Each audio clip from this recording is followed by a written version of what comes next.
Hello dear everybody, welcome back to Learn English with Srey. In this video, we're gonna go on our English Khmer newspaper translation. Okay, let's get started. មកស្កានចរន្តពោស្តជាថ្មីស្វាគមន៍មកកាន់រៀនភាសាអង់គ្លេសជាមួយស្រីហើយនៅក្នុងវីដេអូនេះយើងនឹងទៅបន្តនៅការរៀនបកប្រែអត្ថបទអង់គ្លេសខ្មែរជាមួយនឹងស្រីដូចតទៅអូខេតោះចឹងយើងចាប់ផ្ដើមចឹងចំណងជើងកាសែតនៅដដែលប៉ុន្តែវាចូលដល់ paragraph ថ្មីចឹង paragraph វីដេអូមុនយើងបានរៀន2 paragraph ហើយនៅក្នុងវីដេអូនេះយើងនឹងរៀននៅបន្ថែម2 3 paragraph ទៀតចឹងចំណងជើងនៅដដែលទេណាតែយើងមិនបាច់អានប្រកេនជូនទេយើងទៅចូលមើលពាក្យតែម្ដងចឹងពាក្យនៅក្នុង paragraph នេះវារៀងច្រើនគួរសមដែលយើងគួរចេះបើគ្នាយើងឬក៏មុនអ្នកសិក្សាទាំងអស់ចេះហើយក៏មិនអីទេសម្រាប់តែពាក្យណាយើងមិនចេះយើងអាចកត់ត្រាចំណាំទុកបានចឹងយើងអានសិន Learn English Khmer vocabs Number 1អានេះ tray 1នេះ tray 1យើងអានថា court ហ្នឹងគឺតុលាការថ្នាក់វិជ្ជានាម hurt ហ្នឹងគេយ៉ាស័ព្ទមកពី here hurt ប្រែថាបើកសវនាការនៅក្នុងតុលាការគេបើកសវនាការគឺបើកស្ដាប់ការជំនុំជម្រះក្តីណាណា tray 3គឺ step អានេះអាន step អត់មាន step bed ទេណា step អាកន្លែងនេះអត់មានសំឡេង bed ទេសំឡេងបើសំឡេងធម្មតាណា step herself to death ចាក់សម្លាប់ខ្លួនឯងអញ្ចឹង step ហ្នឹងចាក់ herself ហ្នឹងខ្លួនហើយ to death ហ្នឹងស្លាប់អញ្ចឹងចាក់សម្លាប់ខ្លួនឯង in front of ប្រែថានៅពីមុខទីបន្ទាប់ទៅមកគឺ Institute of Mental Health ហ្នឹងគឺវិទ្យាស្ថានសុខភាពផ្លូវចិត្តហ្នឹងហើយអញ្ចឹងអាកន្លែង Institute វិទ្យាស្ថាន Health សុខភាព Mental ហ្នឹងផ្លូវចិត្ត Diagnose ហ្នឹងគឺធ្វើរោគវិនិច្ឆ័យហ្នឹងយើងដូចថាវិជ្ជាបណ្ឌិតគាត់ធ្វើរោគវិនិច្ឆ័យឲ្យយើងអញ្ចឹងណារកថាយើងមានជំងឺអីខ្លះ Suffer from កើតឬក៏រងទុក្ខពីណាកើតឬក៏រងហ្នឹងគឺប្រហែលជារងទុក្ខរងអីអញ្ចឹងណារងផលប៉ះពាល់ក៏បានរងអីក៏បានដែរចាំមើលដល់នៅក្នុងអត្ថបទយើងនៅថាវារងអីគេអញ្ចឹងកើតឬក៏រងពីណា Adjustment disorder ឬក៏ disorder យើងអាន disorder ទៅវាជាប់អញ្ចឹងហើយអញ្ចឹង adjustment disorder ហ្នឹងប្រែថាវិបត្តិផ្លូវចិត្ត disorder ហ្នឹងវិបត្តិហើយ adjustment ហ្នឹងតកតងជាមួយនឹងផ្លូវចិត្តដែរអូខេ depressed mood អារម្មណ៍តានតឹង mood ហ្នឹងអារម្មណ៍ depress ហ្នឹងតានតឹងបើយើងដែលយើងធ្លាប់និយាយលេងសើចថា depression ណាគឺអារម្មណ៍តានតឹងលេងចង់រស់លេងចង់អីចឹងណាតទៅទៀតគឺ as a result ជាលទ្ធផល allow ប្រែថាអនុញ្ញាត sibling បងប្អូនប៉ុន្តែបងប្អូនបង្កើតបើបងប្អូនជីដូនមួយយើងប្រើពាក្យអីគេប្រើពាក្យភ្លេចបាត់ហើយអញ្ចឹងពាក្យ sibling ហ្នឹងគឺបងប្អូនបង្កើតអូខេណា cousin ហ្នឹងបងប្អូនជីដូនមួយអញ្ចឹងយើងមានពាក្យ cousin បងប្អូនជីដូនមួយ sibling បងប្អូនបង្កើត to mourn អាកន្លែងនេះអាន mourn ហ្នឹងគឺកាន់ទុក្ខឲ្យនរណាម្នាក់ពេលដែលគាត់ស្លាប់អញ្ចឹងណា funeral បុណ្យសពយើងជួបម្ដងហើយពាក្យហ្នឹងអូខេណា felt មកពាក្យ feel អាកន្លែងនេះមិនមែនប្រែថាអារម្មណ៍ទេយើងប្រែថាគិតយើងទៅមើលក្នុងអត្ថបទបើយើងប្រែត្រូវណាបើយើងឃើញដំបូងយើងប្រែថាគិតប្រែថាអារម្មណ៍ហ្នឹងវាទូទៅប៉ុន្តែនៅក្នុងអត្ថបទនេះមិនប្រែថាអារម្មណ៍ទេណាអូខេតោះអញ្ចឹងកុំឲ្យខាតពេលយូរយើងចូលដល់អត្ថបទទាំងអស់គ្នាអញ្ចឹងនៅក្នុងវីដេអូនេះខ្ញុំកណាត់ស្មារតីប្រកេន3 paragraph អញ្ចឹង paragraph បន្ទាប់នោះយើងមើលមកអញ្ចឹងយើងមើលកន្លែងនេះគេថាម៉េចគេថា the court heard that the girl who is now 19 was 13 years old when her mother stabbed herself to death in front of her in 2017 paragraph ទី3 the Institute of Mental Health IMH diagnosed the girl as suffering from adjustment disorder with depressed mood as a result paragraph ទី3ថា the girl's father did not allow her or her siblings to mourn their mother or cry at her funeral as he felt she was not a good mother ហេចឹងយើងបន្ទាប់ពីបានអានមកយើងប្រែយកពាក្យសិនណាចឹងយើងប្រែយកពាក្យប្រកេនជូនសិនចឹង the court heard តុលាការបានបើកសវនាការថា that កន្លែងនេះប្រែថាណាក្មេងស្រីខាងលើនោះណាក្មេងស្រីនោះក៏បានដែរដឹកហ្នឹងវាច្បាស់លាស់ហើយកាលណាបើច្បាស់លាស់ខ្ញុំប្រែថានោះឬក៏ខាងលើដែលមានដែលឥឡូវនេះអាយុ19ឆ្នាំមានន័យថាតាំងពីគាត់មានរឿងមកហ្នឹងឥឡូវនេះគាត់មានអាយុ19ឆ្នាំហើយគេបញ្ជាក់ថាម៉េចនេះ was now a certain years old អញ្ចឹងមានអាយុកាលនោះមានអាយុ13ឆ្នាំពេលដែលម្ដាយនាងបានចាក់សម្លាប់ខ្លួននៅពីមុខនាង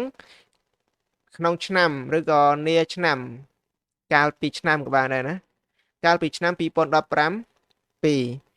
ចាំមានន័យថាម៉េចពេលដែលម្ដាយនាងនឹងចាក់សម្លាប់ខ្លួននឹងនាងនឹងគឺមានអាយុ13ឆ្នាំទេ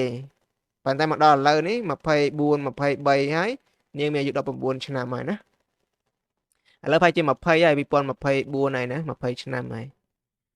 អូខេអញ្ចឹងមកខាងក្រោម The Institute of Mental Health វិទ្យាស្ថានសុខភាពផ្លូវចិត្តអូខេសុខភាពផ្លូវចិត្តហៅកាត់ថាកន្លែងវងកញ្ចក់ហ្នឹងយើងហៅកាត់ថា in short ណា in short ហ្នឹងហៅកាត់ថា IMH បានធ្វើរោគវិនិច្ឆ័យក្មេងស្រីនោះណាដល់ពេលនេះយើងប្រែថា as ហ្នឹងដោយសារហើយកន្លែងនេះយើងប្រែថាចេះយើងប្រែថា diagnose the girls ធ្វើរោគវិនិច្ឆ័យថាក្មេងស្រីនោះដោយទទួលដោយពីព្រោះមកកន្លែងនេះកើតយើងប្រែថាកើតយ៉ាងមក suffer from adjustment disorder ហ្នឹងប្រែថាកើតជំងឺផ្លូវចិត្តឬក៏រងវិបត្តិផ្លូវចិត្តឬក៏កើតវិបត្តិផ្លូវចិត្តដោយអារម្មណ៍ហ្នឹងតឹងតែងឬក៏តានតឹងជាលទ្ធផល as a reason ជាលទ្ធផលយើងប្រែអញ្ចឹងសិនទៅដោយអារម្មណ៍តានតឹងជាលទ្ធផលមានន័យថាម៉េចបន្ទាប់ពីការធ្វើរោគវិនិច្ឆ័យមកពេទ្យនោះគាត់ថានាងមានអារម្មណ៍តឹងតែងឬក៏តាប់ប្រមល់ខ្លាំងឬក៏តានតឹងខ្លាំងលទ្ធផលរបស់ការវិនិច្ឆ័យហ្នឹងណាអូខេបន្ទាប់មកទៀតថា the girl's father did not allow her or her sibling to mourn their mother or cry at her funeral ចឹងយើងប្រែសិនមកថាឪពុករបស់នាងយើងប្រែឪពុកមុនមកឪពុករបស់នាងមិនបានអនុញ្ញាតឲ្យនាងឬក៏បងប្អូនរបស់នាងកាន់ទុក្ខ to mourn ហ្នឹងគឺកាន់ទុក្ខម្ដាយរបស់ពួកគេឬក៏យំនៅឯកម្មវិធីបុណ្យសពរបស់ម្ដាយគាត់ទេឬក៏របស់ម្ដាយនាងឬក៏របស់នាងអញ្ចឹងអានាងកន្លែងនេះគឺនាងកន្លែង her mother នេះ mother ហ្នឹងណារបស់គាត់ក៏បានដែរព្រោះមនុស្សចាស់យើងប្រែថាគាត់ដែរឬក៏យំនៅឯបុណ្យសពរបស់គាត់ទេដោយអាកន្លែងនេះយើងប្រែថាពីព្រោះ as ហ្នឹងវាស្មើនឹងពាក្យពីព្រោះឬក៏ដោយសារណាដោយសារគាត់គិតថាអាកន្លែង fail ហ្នឹងប្រែថាគិតថាដោយសារគាត់គិតថានាងមិនមែនជាម្ដាយល្អមួយរូបទេគាត់ណាកន្លែងនេះយើងប្រែថាគាត់ចុះព្រោះមនុស្សចាស់អញ្ចឹងហ្នឹងគាត់មិនមែនជាម្ដាយល្អម្នាក់ទេបើបរោះនោះគាត់និយាយគាត់ថានាងចុះបើយើងអ្នកប្រាជ្ញយើងប្រែថាគាត់កន្លែងហ្នឹងណាគាត់ដោយបរោះហ្នឹងគាត់គិតថានាងឬក៏គាត់មិនមែនជាម្ដាយដ៏ល្អម្នាក់ទេអូខេបន្ទាប់ពីយើងប្រែយកពាក្យសិនមកយើងអានភាសាទៀតប្រែយកន័យ The court heard that the girl who is now 19 was 13 years old when her mother stabbed herself to death in front of her in 2017 តុលាការបានបើកសវនាការថាក្មេងស្រីខាងលើនោះដែលឥឡូវនេះមានអាយុ19ឆ្នាំកាលនោះនាងមានអាយុ13ឆ្នាំពេលដែលម្ដាយនាងបានចាក់សម្លាប់ខ្លួននៅពីមុខនាងកាលពីឆ្នាំ2017យើងប្រែយកនេះស្ដាប់បានណាពេលចឹងអូខេ paragraph បន្ទាប់ The Institute of Mental Health MIH diagnosed the girl as suffering from adjustment disorder with depression mood as a result វិទ្យាស្ថានសុខភាពពិភពច្រឡំពិភពលោក sorry ចាវិទ្យាស្ថានសុខភាពផ្លូវចិត្តហៅកាត់ថា MIMH បានធ្វើរោគវិនិច្ឆ័យថាមេស្រីនោះខាងលើនោះថាដោយសារនាងកើតទុក្ខណាឬក៏កើតវិបត្តិផ្លូវចិត្តដោយអារម្មណ៍តានតឹងជាលទ្ធផលឬក៏យើងប្រែថាម៉េចយើងប្រែថាយកនៅកន្លែងនេះថាធ្វើរោគវិនិច្ឆ័យក្មេងស្រីខាងលើនោះពីព្រោះដោយសារកើតវិបត្តិផ្លូវចិត្តដោយសារនាងកើតវិបត្តិផ្លូវចិត្តដោយអារម្មណ៍តានតឹងជាលទ្ធផលឬក៏ជាលទ្ធផលនាងនឹងគឺមានអារម្មណ៍តានតឹងអញ្ចឹងក៏បានដែរណាយើងប្រែអានេះមុនក៏បានជាលទ្ធផលនាងមានអារម្មណ៍តានតឹងអញ្ចឹង mood នឹងអារម្មណ៍ដល់ទៀតមកខាងក្រោមថា the girl's father did not allow her or her siblings to mourn their mother or cry at her funeral as he felt she was not a good mother ឪពុករបស់ក្មេងស្រីខាងលើនោះមិនអនុញ្ញាតឲ្យនាងហើយនឹងបងប្អូនរបស់នាងកាន់ទុក្ខម្ដាយរបស់ពួកគេទេឬក៏យំនៅឯ